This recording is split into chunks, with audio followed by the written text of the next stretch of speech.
Hello everyone, চলুন আজ শুনে আসি নিশাত আহমেদের জনপ্রিয় একটি উপন্যাস পিউ কাহা। এই গল্পটি মূলত সমপ্রেমের গল্প, দুজন সমলিঙ্গের মানুষের কাছে আসার গল্প, সামাজিক বাধা উপেক্ষা করে দুজনের এক হওয়ার গল্প। তাই দেরি না করে চলুন শুরু করি। শরতের শেষ বিকেল, সূর্যের সোনালি আলোতে নদীর জল ঝলমল করছে। দক্ষিণা হাওয়ায় কাশফুলগুলো এদিক ওদিক দোল খাচ্ছে। এক অন্যরকম মুগ্ধতা ছড়িয়ে রয়েছে আজকের বিকেলটায়। ভালোবাসার কাঙালদের কাছে যেন কল্পনার শেষ বিকেল। শহরের বুক চিরে ছোট্ট একটা নদীর ধারে কাশবনের এক অপার সমারোহে প্রকৃতি যেন এখানে এক ভিন্ন সাজে সেজেছে। শহরের মাঝে এ জায়গাটায় এলে একটা গ্রামীণ ছোঁয়া পাওয়া যায়। তাই প্রকৃতিপ্রেমীরা প্রায়ই আসে এখানে প্রকৃতির সৌন্দর্যে নিজেকে বিলীন হতে দেখতে। 3 চাকার প্যাডেল রিক্সাটা সেই কাশবনের ভিতর দিয়ে এগিয়ে চলেছে শহরের পথে। উঁচু নিচু রাস্তাটার মাঝে মাঝে ছোট ছোট গর্তে ভরপুর। এমন রাস্তায় রিক্সা বসে থাকাটাই যেখানে দায়, সেখানে পিউ কাহা এসব অগ্রাহ্য করে আনমনে তাকিয়ে আছে সেই কাশবনের বুক ভেদ করে উঁকে দেওয়া দূরের আকাশপানে। রিকশায় উঠে প্রথমে বেশ বিরক্ত হলেও এখন যেন স্ট্যাচু হয়ে বসে আছে রূপকথা। মাঝে মাঝে যেন স্ট্যাচুতে প্রাণ ফিরে আসছে যখন বাতাসের সাথে পিউ কাহার খোলা চুল এসে রূপকথার নাক মুখ ছুঁয়ে যায়। সেই সাথে একটা মিষ্টি গন্ধের মাতালতা যেন ক্রমশ গ্রাস করছে রূপকথাকে। রিকশার ঝাঁকুনিতে পিউ কাহার কাঁধ এসে বারবার রূপকথার হাতে লাগছে। এই স্পর্শে যেন স্ট্যাচু হয়ে বসে আছে রূপকথা। দুজন চুপচাপ বসে আছে পাশাপাশি, কারো মুখে কোনো শব্দ নেই। ওদিকে তাকিয়ে যে পিউ কাঁদছে তার সম্পূর্ণ রূপকথার অজানা। হ্যাঁ, ঠিকই ধরেছেন, গল্পটা পিউ কাহা আর রূপকথার। বিশ্ববিদ্যালয়ের প্রথম বর্ষের ছাত্রী ওরা। একজনের বাড়ি কিশোরগঞ্জে, আরেকজনের বাড়ি সিরাজগঞ্জে। তবে দুজনেই বড় হয়েছে ঢাকায়। একই শহরের বাসিন্দা হলেও তারা একজন আরেকজনের কাছে অচেনা ছিল। ভার্সিটি ভর্তি পরীক্ষার পর পরিচয় হয়, তবে এখানে আসার আগেও ওদের একবার দেখা হয়েছিল ওদের কোচিং সেন্টারে 1 বছর আগে। সেদিন ছিল শ্রাবণের 2য় দিন, বার ছিল শুক্রবার। রূপকথা এইচএসসি পাশ করে মেডিকেল কোচিংয়ে ভর্তি হয়েছে। ঘড়িতে তখন বেলা 2:20। রূপ সবেমাত্র গোসল সেরে বের হয়েছে। বের হতেই দেখে হিয়া ওর জন্য বসে আছে। রূপকে দেখে হিয়া বলে, কি রে, লেট হয়ে যাচ্ছে তো, তাড়াতাড়ি কর, আজকে কিন্তু কোচিংয়ে পরীক্ষা আছে, জাস্ট 3টায়। রূপকথা বলে, ওয়েট 10 মিনিট, নামাজটা পড়ে আসি। হিয়া আবার বলে, নবাবজাদি এখনো নামাজও পড়েননি। রূপকথা বলে, পড়তে পড়তে ঘুমিয়ে গিয়েছিলাম, তাই দেরি হয়ে গেল। হিয়া বলে, ঠিক আছে, আমি ওয়েট করছি, তুই তাড়াতাড়ি আয়। ওয়েট কর 10 মিনিট, নামাজটা পড়ে আসি। হিয়া বলে, নবাবজাদি এখনো নামাজও পড়েননি। রূপকথা আবার বলে, পড়তে পড়তে ঘুমিয়ে গিয়েছিলাম, তাই দেরি হয়ে গেল।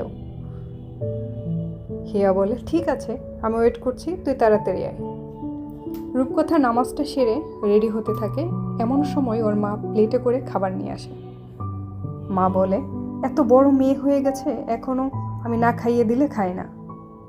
রূপ হেসে বলে, সারা জীবনেই তোমাকে এভাবে খাইয়ে দিতে হবে মা, তুমি খাইয়ে না দিলে আমার পেট ভরে না। মা বলে, হয়েছে, এখন হা কর। হিয়া সেই কখন থেকে বসে আছে। 2বার খাবার মুখে দিয়ে পানির বোতলটা হাতে নিয়ে কাঁধে ব্যাগটা ঝুলিয়ে বেরিয়ে পড়ে। মা পিছন থেকে ডেকে বলে, কিরে, কিছুই তো খেলি না। রূপ বলে, মা এখন সময় নেই, রাতে এসে পেট ভরে খাবো। মা, পানিটা তো খেয়ে যাবি, কি যে করিস না তুই। সিঁড়ি দিয়ে নামতে নামতে রূপকথা বলে, পানি নিয়েছি মা, এত চিন্তা করো না, এখন যাই। 3 তলার পশ্চিম পাশের স্টাফ কোয়ার্টারে থাকে ওরা। রূপকথার বাবা শাহজাদ রহমান সরকারি কর্মকর্তা। দুজন মিলে দৌড় লাগায়। কিছুদূর যাওয়ার পর তমার সাথে দেখা হয়। ওদেরকে দেখে তমা বলে, তোদের জন্য সে কখন থেকে দাঁড়িয়ে আছি, সেই কখন হিয়া বলল তোরা বের হচ্ছিস। হিয়া বলে, শাহজাদি আজকেও বই নিয়ে ঘুমিয়ে পড়েছিলেন, শুধু ঘুম না, স্বপ্নও হয়তো দেখেছিলেন। রূপ বলে, সরি রে। তোমার হয়েছে, এই যে রিক্সাটা ডাক, আর মাত্র 10 মিনিট বাকি। রিক্সায় উঠে রূপকথা বলে, একদিন পরীক্ষা না দিলে কি হয়, এত তাড়াহুড়ো করার কি আছে। হিয়া বলে, সবাই তো আপনার মতো ব্রিলিয়ান্ট না যে ক্লাসে এক্সাম মিস করলেও টপ হবে। রিক্সা থেকে নেমে 2 মিনিট হাঁটা লাগে। গলির ভিতরে কোচিং সেন্টারটা। রিক্সা থেকে নামতেই শুরু হয় ঝুম বৃষ্টি। 3 জন দৌড়ে পাশের বিল্ডিংয়ের পার্কিং প্লটে দাঁড়ায়। কোচিংয়ে আরও অনেকেই দাঁড়িয়ে আছে। রাস্তার ওপাশে দোকানের সামনে এসে একটা মেয়ে দাঁড়ায়, সাথে আরও বেশ কয়েকজন রয়েছে। হিয়া বলে ওঠে, আরে আরে দেখ, ওই মেয়েটা। রূপকথা, কোন মেয়েটা? হিয়া, ওই যে ওই দিন বললাম না তোকে, কোচিংয়ে একটা ক্লাস 5-এর মেয়ে এসে ভর্তি হয়েছে। তমা, হা হা, ভালোই বলেছিস, ক্লাস 5। রূপকথা বলে, আরে বাদ দে এসব, তোরাও তো দেখি টিচিং শুরু করে দিলি। হিয়া বলে, আরে তুই দেখ না একবার, ওই মেয়ে সেদিন ইঞ্জিনিয়ারিং ব্যাচে ভর্তি হয়েছে। তমা অনেকটা হেসেই বলে, বইটার পিচ্ছি ইঞ্জিনিয়ার। দুজনে হু হু করে হেসে ওঠে। রূপকথা অনেকটা অনিচ্ছায় তাকায় সে মেয়েটার দিকে। একটা পিঙ্ক কালারের টি শার্ট আর কালো জিন্স প্যান্ট পরানো, কোমর পর্যন্ত খোলা চুল, কাঁধে একটা লাল ব্যাগ ঝোলানো, হাতে মোবাইল, কানে ইয়ারফোন লাগানো। রূপকথা মুচকি হাসি দিয়ে বলে, বাহ ভালো তো, এই পিচ্ছি হবে ইঞ্জিনিয়ার। হিয়া, অবশেষে তুমিও? রূপকথা, তোদেরই তো ফ্রেন্ড, আর কত ভালো হবো বলতো। তোমার তার মানে কি আমরা কি খারাপ? রূপকথা, হা হা হা, তা কখন বললাম, বৃষ্টি কমেছে, চলে এবার। ওরা চলে যায় ক্লাসরুমে। ওই দিনই রূপকথা প্রথম দেখেছিল পিউ কাহাকে। সেদিন হয়তো ভুলেও কল্পনা করেনি সে একদিন এই মেয়েটা ওর সমস্তটা জুড়ে থাকবে, ওর প্রাণটা আটকে থাকবে ওই পিচ্চির খোলা চলে। চলুন ফিরে আসা যাক বর্তমানে। মৌনতা ভেঙে পিউ কাহা বলে ওঠে, আর কতক্ষণ কথা না বলে বসে থাকবে। রূপকথা এবারও চুপ। পিউ কাহা ওর দিকে ঘুরে হাতটা ধরে বলে, সরি, আমি বুঝতে পারিনি, ক্ষমা করে দাও। রূপকথা এবারও চুপ। পিউ আবার বলে, প্লিজ কথা বলো, 10 দিন পরে তো চলেই যাব। এবার রূপকথা পিউয়ের দিকে তাকায়। পিউয়ের চোখে তখন পানি টলমল করছে। রূপকথা তাকানোর সাথে সাথে হাতটা সরিয়ে নেয় পিউ কাহা। কপালে পড়ে থাকা চুলগুলো কানের পেছনে গুজে বলে, এতক্ষণে যেন প্রাণ ফিরে পেলাম। রূপকথা পিউয়ের ব্যাগের উপর থেকে হাতটা তুলে নিজের হাতের উপর রাখে।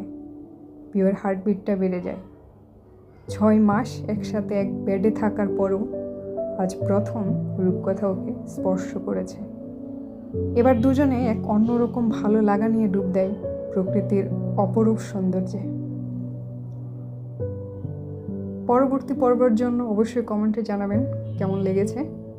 অ্যান্ড অবশ্যই ধন্যবাদ নিশাত আহমেদকে এত সুন্দর একটি গল্প উপহার দেওয়ার জন্য।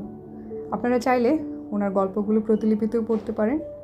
আমি লিঙ্ক কমেন্টে দিয়ে দিব।